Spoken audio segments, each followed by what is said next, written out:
The great hall at Skyfang Citadel had gone so quiet that Darius could hear wax dripping from the tribunal candles, each drop a tiny sound inside a room built for declarations that shook kingdoms.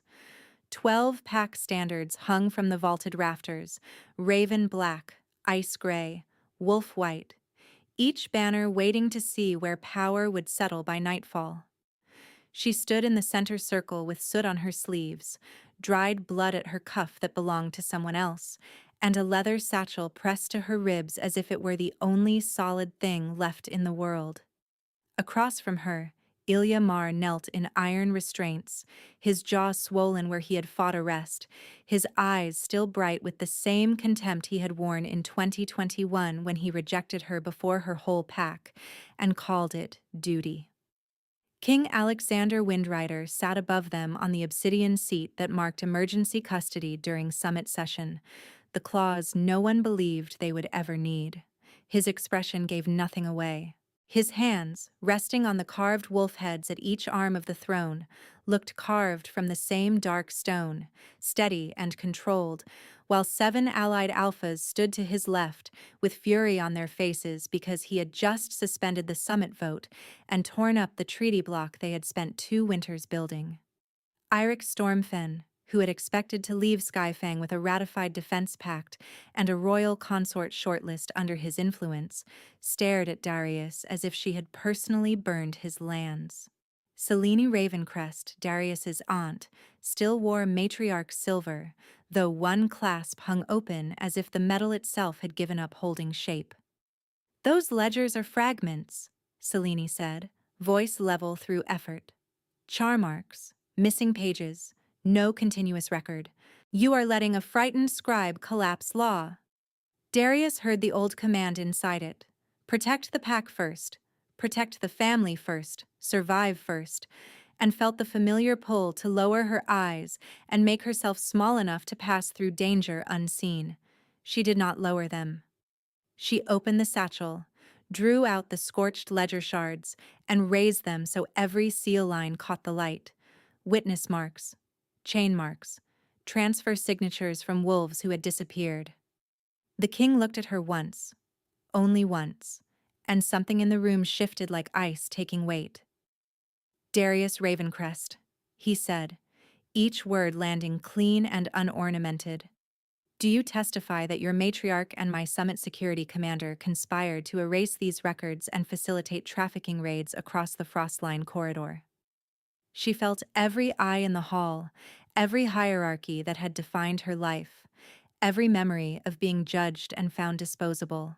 She also remembered Tamsin coughing in smoke while archive shelves collapsed, remembered dragging her friend by the wrists while men with summit insignia kicked in the side door. She answered in a voice she barely recognized as her own. "I testify." Alexander rose. That was the moment people would remember later, the king standing before the 12 packs with his own alliance fraying at his feet. He descended the dais, stopped one arm's length from her, and for the first time in public his restraint cracked where everyone could see it. "I left this summit to find her," he said to the hall, not to Darius, "because someone in this room marked her for removal."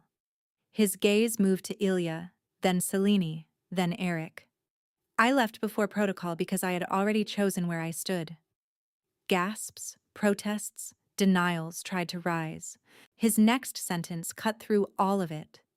3 months earlier, she left this summit early for a different reason, and that reason brought us here. Winter had closed its grip around the mountain roads by the time the 12-pack summit opened at Skyfang, and Darius arrived with 2 trunks of casualty records, 1 spare cloak, and the quiet certainty that if she misstepped once, she would be remembered for it longer than anyone remembered what she said. Ravencrest was a border pack with thin harvests and thinner influence, useful in maps, forgettable in councils. Selene had secured Darius a treaty scribe placement with language that sounded like generosity and felt like deployment. Keep your head down. Record what matters to them. Leave our internal matters untouched. Darius nodded because she needed access to the archive wing, and because she had learned years ago that refusal could be expensive when you had no rank to absorb the blow. The memory she carried into Skyfang with the most weight had happened in 2021 at the Ravencrest pairing rite, where she stood in front of her pack with ceremonial ash on her palms waiting for Ilyamar to accept or decline the preliminary match proposed by both families. He declined without pause. He called her unsuited for command bloodlines and said Ravencrest needed practical alignments in a winter trade cycle. Celine did not challenge him. She thanked the Mar delegation for candor and moved to the next name, while Darius stood in place until someone touched her shoulder and guided her off the platform like a servant who had stepped into frame by mistake. She had survived it. She had also built a life around never giving a crowd that kind of power over her again. Skyfang made invisibility difficult. The Citadel had no small spaces, only corridors that turned every footstep into an announcement and meeting halls, where rank arranged itself before anyone spoke.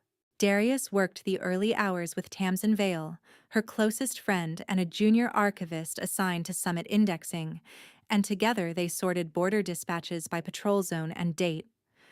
The records from Frostline came first because they always came first when weather trapped supply lines, and this winter they carried a pattern Darius could not ignore: caravans disappearing on nights when moon cover was deepest, escorts reporting restraint marks on recovered survivors, names crossing between packs that should never have shared holding routes unless someone higher up coordinated it. Tamsin noticed it too. "These look like raid chains, not random losses," she murmured, finger tracing repeated transport sigils. Darius felt the old instinct to file the thought away and wait for permission. Permission had never protected anyone she cared about. They spent 2 nights cross-matching casualty sheets with shipment permits and found the gap that made everything uglier: authorized security diversions signed under Ilya's command authority, always timed a day before disappearances in Frostline settlements. Summit security access gave Ilya route control. Route control gave him shadows where things could vanish. Darius requested 10 minutes on the casualty agenda, expecting refusal. Celine approved it instantly, which unsettled Darius more than a denial would have, because Celine only approved risk when she thought she could contain the fallout. The casualty session took place in the lesser chamber where alphas sent deputies when they expected routine grief and no strategic consequences. Darius stepped to the reading stand with a stack of annotated pages and felt the room downgrade her before she spoke. Low-status scribe, border accent, Ravencrest insignia too plain to matter. She read every name. She read every location. She read the dates that aligned with security reroutes and did not soften them into neutral language. When Deputy Hale from Stonefen interrupted to call the data incomplete, she read witness seals. When Eric Stormfen himself entered halfway through, bored until he heard his patrol corridor named, she kept her voice steady and showed the ratio shift. Convoy losses tripled in sectors covered by Summit-sanctioned temporary access badges. Silence spread in increments as each table understood the implication. Someone inside official structure was feeding wolves into a market. Alexander entered near the end, snow still clinging to his boots from an external inspection, and did not take his seat until Darius finished. She had seen him only at a distance before that, a figure at the Summit Center surrounded by controlled motion, and up close he seemed less theatrical than rumor suggested. No performative menace, only a concentration that made people answer carefully because he listened for precision. His first question did not challenge her rank or right to speak. "How many verified transfers cross-confirm with witness marks?" She answered. 43 from Frostline corridor records, with chain marks on 18 survivor statements. He asked for source access. She handed him the bundle. His fingers brushed hers once, brief contact that sent a sharp awareness through her she immediately mistrusted. He read in silence while the chamber waited. Darius watched the muscles in his jaw settle and tighten in cycles too contained for anyone else to call reaction. When he finished, he ordered Ilya to provide route logs by dawn. Ilya's smile barely moved. As the king commands. Darius heard mockery inside the obedience and expected Alexander to rebuke him. He only dismissed the session and left with the files. Her stomach dropped. That restraint looked like collusion when viewed from where she stood. Another powerful man choosing process over blood on paper. She told herself not to care. She failed quickly. After the session, she found that her assigned room had been relocated from the outer scribe wing to a chamber 2 corridors from the king's internal guard post. No one told her why. A palace steward said the move served schedule efficiency. Darius read it as surveillance.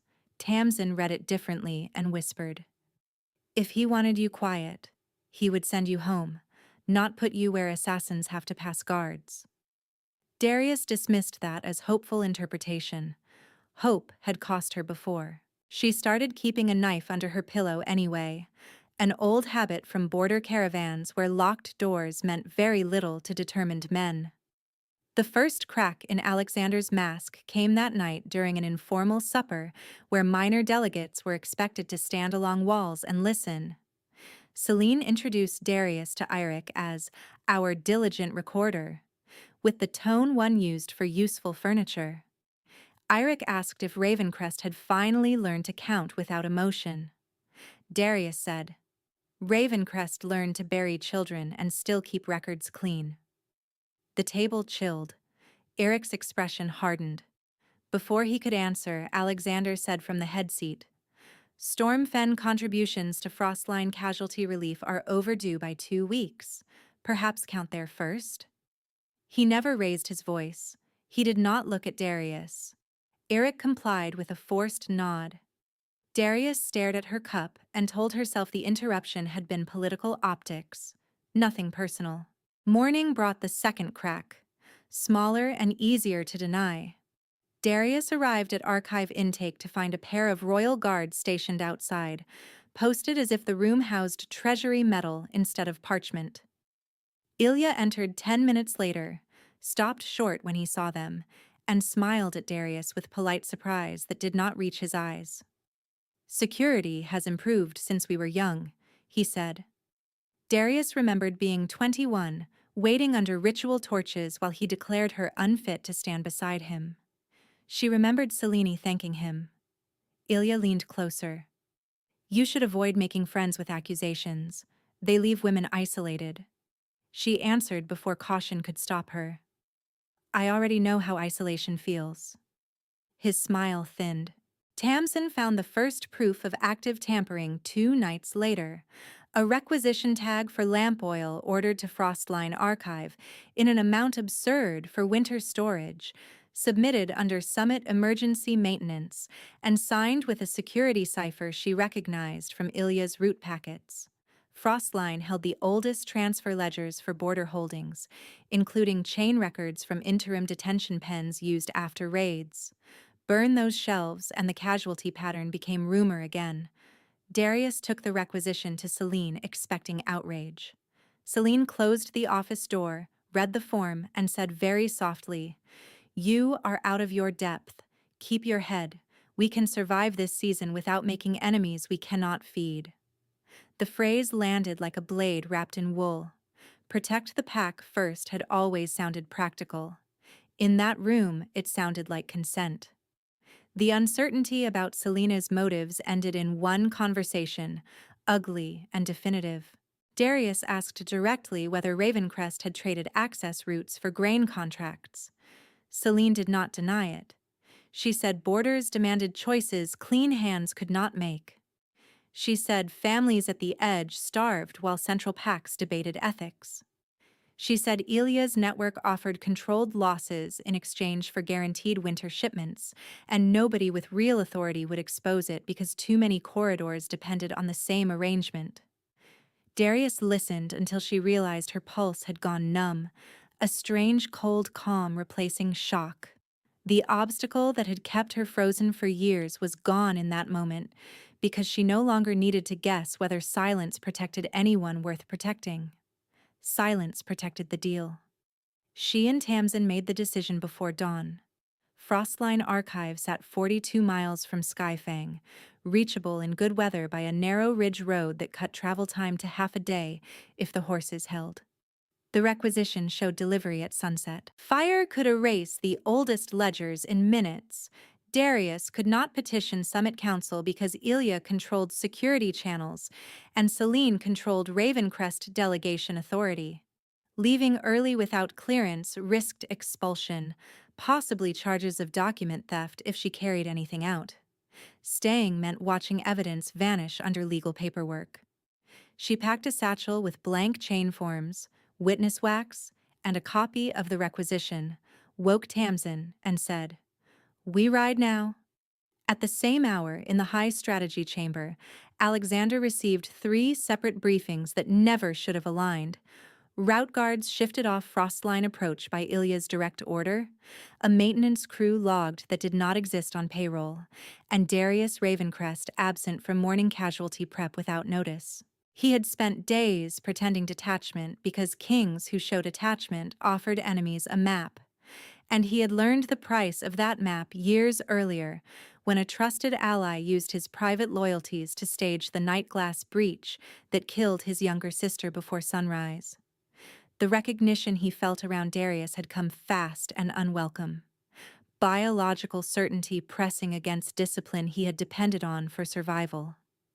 He stared at the dispatch slate, heard his own hesitation for what it was, and gave the order for a patrol review escort south. He told Council he was inspecting winter routes. No one challenged him because kings could leave any room at any hour and call it governance. The private truth sat heavier. He left because the threat pattern around Darius had crossed from abstract to immediate, and waiting for procedure would arrive too late. That choice resolved his longest hesitation, the habit of guarding feelings by pretending they did not exist. Once he mounted, there was no pretending left. Darius and Tamsin reached Frostline shortly after noon, 3 hours after leaving Skyfang, with wind cutting sideways across the courtyard and the archive keeper nowhere in sight. The front doors stood unlocked. Inside, cold had crept between shelves because someone had opened the roof vents, a common trick before a planned burn to feed airflow once flame caught. Darius felt fear move through her clean and focused, not panicked, a familiar state from border storms when one bad delay cost lives.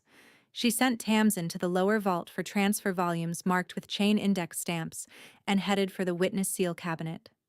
Footsteps sounded in the east corridor, too many for staff. Men entered wearing Summit maintenance cloaks over armed harness. One carried Ilya's unit insignia on his wrist guard. The first torch hit the western shelves before anyone spoke. Darius grabbed a water pail and threw it across the nearest row, buying seconds while fire crawled along oil-soaked bindings. She heard Tamsin shout from below, followed by a crash that shook dust from the rafters. Darius ran for the stairwell, found Tamsin pinned under a fallen index rack with smoke rolling low, and used a broken shelf beam as leverage until the rack shifted enough to drag her free. The men above were searching room by room. Darius had one hand on Tamsin's coat and one on the satchel, while she kicked open the old service hatch that led to the intake lane. Escape with empty hands would save them. Staying 30 seconds more could preserve enough evidence to expose everyone involved. She went back. Fear argued with her at full volume. She ignored it and crossed into the burning ledger aisle, wrapped her cloak around her mouth, and pulled half-charred volumes from the collapsing shelf where transfer chains were stored. Several bindings disintegrated in her grip. She tore out intact sections with visible witness seals, shoved shard after shard into the satchel, and dropped to the floor when arrows punched through the smoke from the far archway. One grazed her upper arm. Heat slammed into her side as a beam cracked overhead. She crawled, dragging the satchel, and found Tamsin again near the hatch, where coughing had turned to a frightening silence. Darius slapped her cheek hard enough to wake her and hauled her into the lane as flames blew out the front windows. Mounted riders cut through the snowfall seconds later, dark cloaks, royal insignia, steel drawn. Darius barely registered them before one rider dismounted at a run and crossed the lane with lethal speed. Alexander, face set in the same controlled lines she had seen in council, except his control now carried open fury. He reached her, checked Tamsin's pulse with one hand, and turned toward the alley where two fleeing attackers tried to climb the wall. His command cracked through the yard. Alive if possible. Names first. Guards moved. Ilya's men did not get far. Darius watched the king's shoulders as he scanned every angle, counting threats before he looked back at her. When he did, the mask slipped for less than a breath. "You left alone?" She almost laughed from smoke and shock. "I did not think I had your schedule approval." The line came out rougher than she intended, tension breaking in the ugliest place possible, and for a heartbeat something near incredulity crossed his face. It vanished quickly. "Your blood is on your sleeve," he said. She looked down as if the wound were new information. He wrapped a bandage around her arm himself while flames consumed what remained of the upper archive. Tamsin coughed awake beside them, and Darius gripped her hand so hard both knuckles whitened. The attack had resolved the question no one could plausibly evade now. Danger around the ledgers was real, coordinated, and tied to summit access. Alexander ordered immediate detention for every summit security officer connected to Frostline route logs. He loaded Darius and Tamsin into his lead carriage instead of separate medical wagons, a decision that signaled priority whether he admitted it or not. On the ride back to Skyfang, she sat opposite him with the satchel between her boots, smoke still in her lungs, trying to decide if his intervention had been duty or something more dangerous. He asked for a full sequence. She gave him times, names, and routes. He listened without interruption, then said, "No one outside this carriage touches that satchel." She answered, "Including your allies." His gaze stayed on her. "Especially my allies." Back at the Citadel, he bypassed regular summit chambers and invoked the emergency custodian clause in the Realm Charter, the provision allowing the reigning king to suspend active vote procedures when credible internal treason threatened multi-pack security during session. The legal language mattered because Eric's block immediately challenged him for overreach. Alexander answered with procedure before emotion, chain mark verification, witness seal authentication, custody logs from Frostline to Tribunal Vault, recorded testimonies from captured attackers. He had built the case before giving anyone room to deny the hearing. Darius watched from the witness corridor and understood why kings survived long enough to become kings. Force mattered. Structure mattered more when force met politics. The missing pages problem nearly sank everything. The shards Darius recovered proved transfers existed, yet gaps in sequence allowed Seleni's counsel to claim fabrication. Tamsin, still hoarse from smoke, asked permission to inspect salvage in the ash bins recovered from Frostline.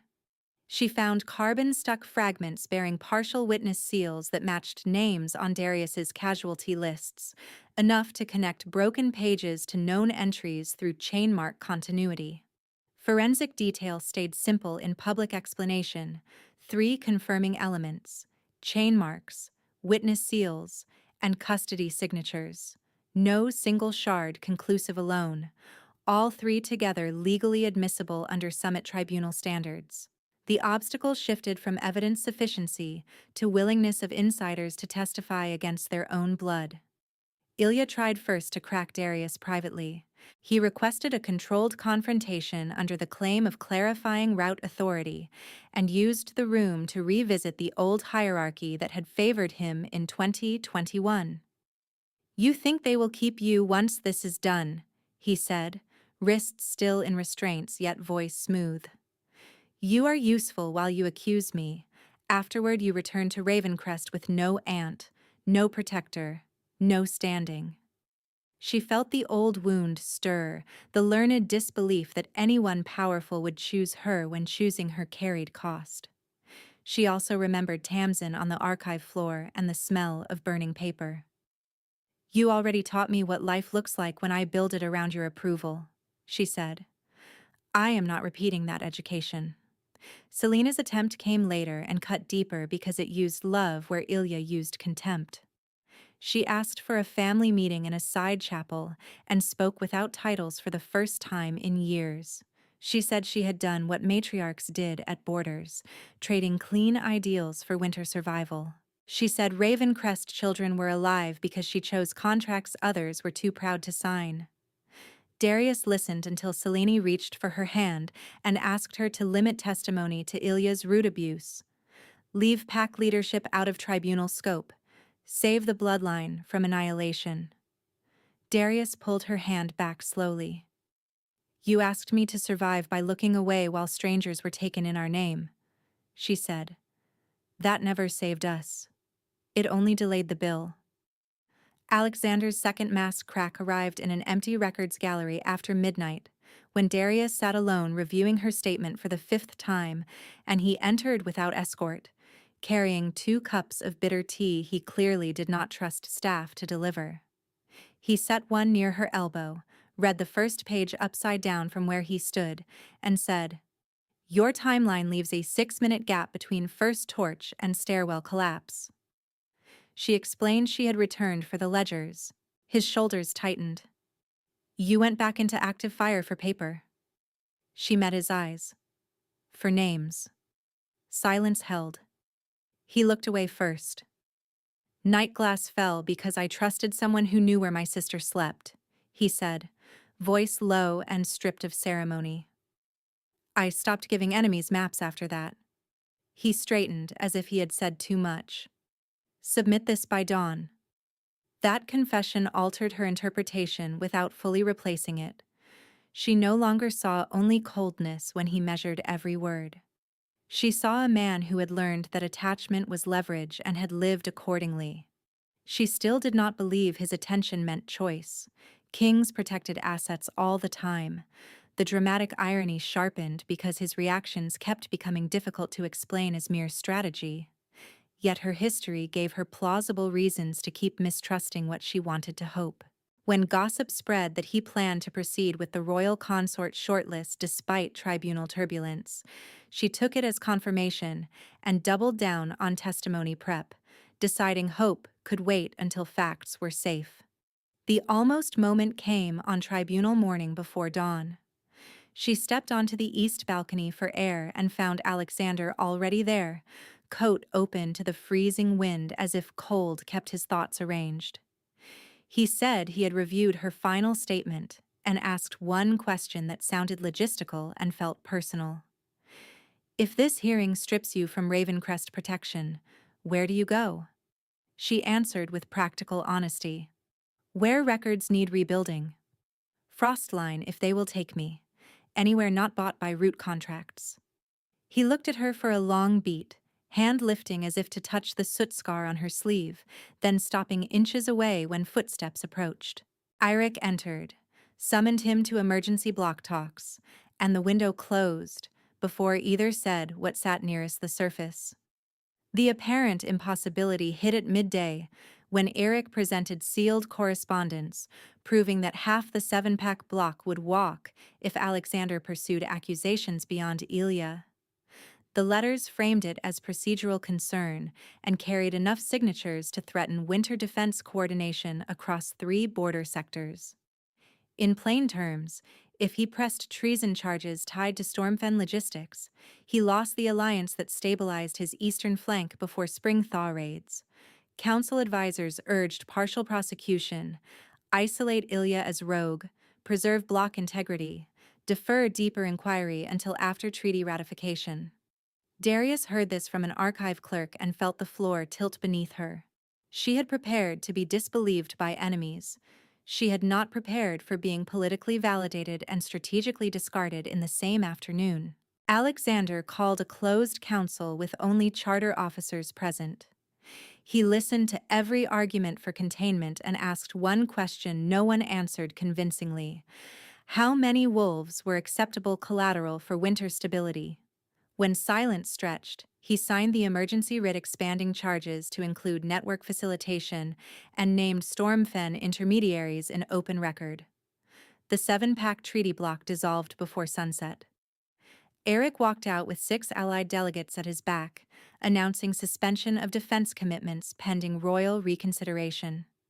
The cost was immediate and concrete: patrol gaps, supply uncertainty, public headlines framing the king as impulsive.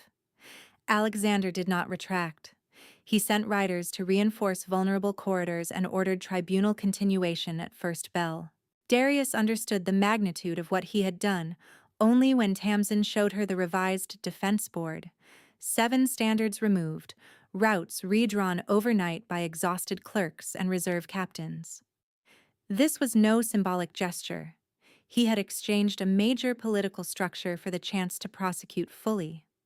Her disbelief in her own worth did not vanish in one revelation, though it cracked in a place she could not patch.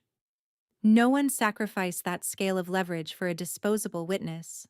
The obstacle she had carried since 2021, the conviction that choosing her would always be temporary and conditional, lost its absolute hold. She still had one choice left that no king could make for her: speak publicly against her own matriarch and accept whatever social ruin followed. In tribunal, she testified from dawn through late afternoon. She read her casualty logs into record. She identified Selena's authorization marks on suspect trade permits. She described the Frostline attack minute by minute, including her own return into the fire, so no one could recast the recovered evidence as planted by unseen hands. Selene watched without expression until Darius named the meeting where Selene admitted controlled losses in exchange for grain. At that, Selena's composure fractured, anger flashing through grief. "You would sink your own blood for strangers." Darius answered, "You called them strangers while moving them through our routes." The room heard both women clearly. The tribunal heard enough. The verdict session lasted less than an hour once evidence summaries closed. Multi-pack jurisdiction during summit session authorized rank penalties beyond local pack protections, a clause rarely used and now unavoidable. Ilya Mar was convicted of conspiracy, route abuse, and attempted destruction of legal records, sentenced to long-term confinement pending transfer review. Selene Ravencrest was convicted of treason facilitation through authorized trafficking corridors and stripped of matriarch rank under tribunal authority. The words landed harder than shouting would have: concise, procedural, irreversible. Selene did not look at Darius as guards removed her silver clasps. Ilya looked once with naked hatred and then looked away first. When proceedings adjourned, Darius expected relief and found only tremor, as if the body delayed fear until survival no longer required stillness. She stepped into the side corridor and braced one hand against cold stone. Alexander followed after dismissing the chamber. No retinue, no advisors, just the king and the silence he had worn like armor for years. "You can still leave Skyfang," he said. "I will assign escort and independent posting." She laughed once, soft and exhausted. "That sounds like exile with courtesy." He held her gaze. "I left Skyfang that morning because I had already chosen you, before you had any reason to believe it. It sounds like me giving you the only thing I did not have at Nightglass: choice before consequences." Spring came late to the high passes in 2024, and tribunal convictions stood through appeal review, unchanged. Eric never returned to Skyfang. His departure hardened into a new political reality: reduced central coordination, slower treaty talks, more work for every corridor captain across the realm. Alexander absorbed the blow publicly and redistributed command burdens without complaint, though Darius began noticing the private cost in the blue shadows under his eyes and the way he lingered over casualty reports from sectors once covered by the Lost Block. Her role shifted from witness to advisor as archive reform began: chain records centralized, dual seals mandated, route logs cross-certified outside Security Command. Tamsin, recovered and steady, was appointed Royal Archives Steward, a post she accepted with quiet pride and shaking hands. Darius could have left. She stayed through implementation because unfinished systems invited repeat harm, and because leaving now felt less like freedom than retreat. The emotional core of her decision unsettled her. She stayed partly for him, and admitting that required confronting the old fear that attachment made her easier to discard. Alexander gave her no scripted romance, no sweeping declarations in private halls. He gave consistent facts. Her recommendations entered policy drafts with attribution. Her security detail remained by choice, not confinement. Her presence at council moved from tolerated to expected. Each gesture alone could be read as governance. Accumulated, they formed a language she finally trusted enough to answer.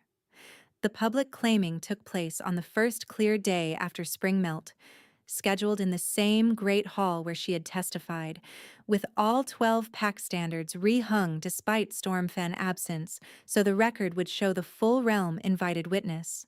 Darius stood in formal Ravencrest black, with no matriarch beside her, no family delegation to cushion perception, only Tamsin near the front row, and 100 eyes measuring what this elevation meant for order they thought permanent. Alexander entered in plain royal leathers rather than coronation regalia, a choice that stripped spectacle and left intention exposed. He stepped into the center circle, turned to the gathered packs, and spoke in the short declarative cadence he used when he refused to negotiate fundamentals. "Recognition came first," he said. "Choice comes now." He faced Darius fully. In 2021, she was publicly rejected before one pack and told she was unfit to stand in command bloodlines. I reversed that judgment before every invited pack under Crown law. The hall went still enough to hear banners shift against stone. I claim Darius Ravencrest as my queenmate under Crown law and Alpha Bond, with all protections and authority that follow. Murmurs rippled, some shocked, some hostile, some relieved that ambiguity had finally ended. The political meaning was immediate. King as apex of the hierarchy that had dismissed her, publicly reversing that judgment where it had most force. He extended his hand, palm open, no command in the gesture, only invitation witnessed by everyone who had watched her be underestimated. The hall waited for her answer. Her active choice mattered as much as his. Accepting him meant accepting scrutiny that would never end, enemies inherited by title, and the burden of standing beside a king whose world punished visible weakness. Refusing him would preserve a hard-won independence and avoid becoming a symbol others fought over. She took a breath and let herself feel both costs clearly. Then she stepped forward on her own, placed her hand in his, and spoke, so the back rows heard. "I accept, with full witness, and I choose you with the same terms you gave me, truth in record, no protected lies, no wolves traded for convenience." His mouth shifted at one corner, the closest he came to a public smile. "Accepted." When the formal words ended, he drew her to his side, and the hall changed around them, not by magic, by social recalculation visible in real time. Deputies who once ignored her now bowed. Scribes requested her sign-off on archive statutes. Border captains submitted route reforms directly to her desk because they trusted she read every name, and she did. The reversal of her 2021 wound was not abstract praise. It was structural. Public rejection had taught her she was not worth protecting. Public claiming by the king made protection policy around her authority, and she used that authority to widen protection beyond herself. Celine's sentence transferred her to a remote administrative holding where stripped leaders served labor terms tied to restitution accounting. Darius visited once, months later, to close what could be closed. Celine looked older without silver clasps and did not apologize in language Darius wanted. She said only, "Survival has a price, either way." Darius answered, I know, I paid mine in public. They parted without reconciliation, which was honest and sufficient. Ilya remained confined under tribunal custody, his network dismantled through follow-up raids led by captains who no longer feared summit security obstruction. Eric's departure left a lasting fracture in regional defense, yet new bilateral corridors slowly replaced part of the lost capacity by autumn. Life at Skyfang did not become effortless after claiming, it became clearer. Alexander still carried night glass in the way he checked exits when entering any room. Darius still flinched sometimes when crowds turned toward her too quickly, body remembering the right platform in 2021 before mind caught up. They learned each other through work and through quiet habits no one outside their rooms would call romantic shared dawn reports. 2 cups of bitter tea left warming on archive radiators, his hand finding the small of her back when corridor noise rose too fast. On nights when storm winds hit the battlements and old grief sharpened, he stopped pretending invulnerability and told her exactly where fear sat. She answered with the same precision. Tamsin, now Royal Archive steward, instituted duplicate chain ledgers across all 12 packs, with witness seals required from independent observers during transfer of detainees and displaced wolves. The policy slowed paperwork and saved lives. Darius backed her publicly every time senior commanders complained. The two of them returned to Frostline in late summer to rebuild the burned archive wing, placing recovered shards in a glass case by the entrance, not as relics, as reminder. Visitors saw charred edges before touching any new ledger and understood what record erasure cost. Darius stood there on opening day, tracing one blackened line with her thumb, and felt grief and pride occupy the same breath without canceling each other. The king's vulnerability, once private rumor, became part of governance in measured ways. He no longer delegated every personal risk decision to intermediaries. He still used discipline as armor, yet he stopped confusing distance with safety. Council noticed. So did enemies, which meant new threats, new calculations, no fairy tale immunity. Their fulfillment came from choosing each other with full awareness of those pressures and continuing to choose daily in policy, in crisis, in the plain minutes no ceremony witnessed. The bond had been involuntary in its recognition, a biological pull neither invited. Claiming remained voluntary, political, costly, and fully owned by both of them. By the next winter cycle, wolves at border shelters were using a phrase that would have sounded impossible 2 years earlier. If your name reached Skyfang Records, you did not disappear quietly anymore. Darius heard it during a corridor inspection and had to step outside into snow to steady herself, because change measured in policy charts felt one way, change echoed in frightened voices felt another. Alexander found her there, offered no speech, only his cloak around her shoulders against wind that never stayed gentle at that altitude. She leaned into him, not because she needed rescuing, because she had chosen where to stand. People who loved court legends would later say he left the summit early because the mate bond called him like thunder, and she left early because destiny needed drama. The truth remained narrower and stronger. She left because ledgers were about to burn, and she refused to let names vanish. He left because threat patterns around her turned concrete, and he refused to hide behind protocol 1 hour longer, carrying a choice he had already made before she could trust it. Those decisions collided at Frostline, where fire made everyone choose quickly and without performance. Everything that followed, tribunal, alliance collapse, public claim, began inside that causal chain, one choice forcing the next until both reached a point where silence was no longer survivable.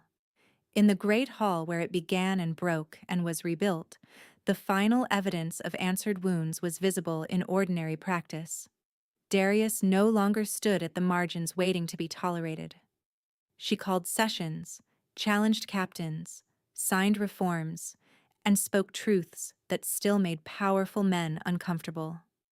Alexander no longer treated attachment as a flaw to conceal. He defended her openly, listened when she disagreed, and let that disagreement shape law. The hierarchy had not vanished. It had been forced to account for a woman it once discarded and a king who chose her in full view of those who preferred convenience. That choice remained irrevocable because he was king, and meaningful because she chose him back.